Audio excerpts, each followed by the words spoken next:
Thank you for being here. My name is Joe Turmes and I am with Idaho 5051. We have a few guest speakers to talk about in reaction to the ICE events that have happened in the past week, and here is our official statement. Effective policing requires community trust. When we hand a person a badge and a gun, we are handing them the potential to either protect the community or to destroy it. When that trust is violated, the relationship breaks down and the community becomes less safe, not more. When the state refuses to ensure that trust through oversight, training, and independent investigations of civil rights violations by officers of the state, it no longer serves the community to cooperate with law enforcement. Within the last 2 weeks, ICE agents killed 2 men without due process. This should terrify every American citizen that officers of the state are able to kill without consequence.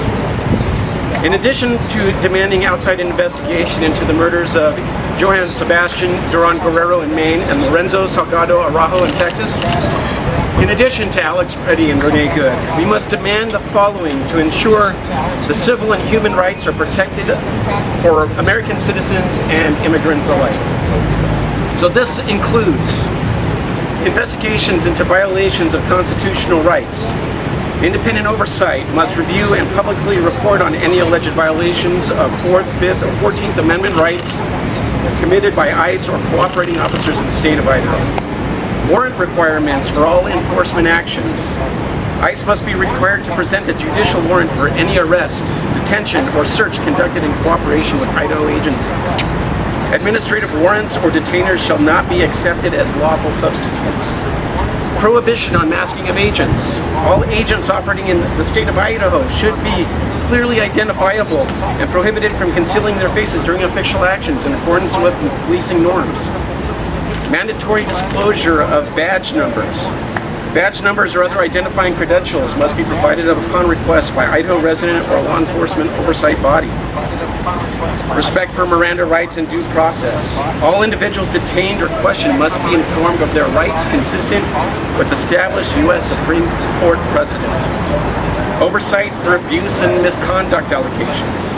An independent civilian oversight board, including representatives of Idaho's legal, civic, and immigrant communities, must review complaints of abuse and publish findings. Accountability for law-breaking agents. Idaho must reserve the right to revoke cooperation and prosecute or expel ICE or DHS agents found to have violated Idaho law or constitutional rights. Adherence to standard police escalation guidelines. Use of force and engagement protocols must align with Idaho's own standards for policing, de-escalation, and public safety. Idaho State Patrol, law enforcement officers, county sheriffs, the city officers, they are sworn to uphold the Constitution. We as a people cannot, in good conscience, continue to empower or enable federal agencies that routinely operate outside of those bounds. Cooperation without accountability erodes public trust, endangers our communities, and places our state at legal and moral risk. Let Idaho stand as a state that values both the rule of law and the dignity of every person within its borders. Until these federal agencies can build trust that they are interested in protecting our rights, we, the people who live here, must drive that accountability ourselves through neighborhood ICE patrols, through immigrant outreach, by electing legislators and sheriffs and city councilmen who are committed to building that trust. If the federal government will refuse to protect the rights of not only citizens but all humans within our borders, it is up to us to stand for the rights for those people and for us to stand up and be heard. Thank you so much.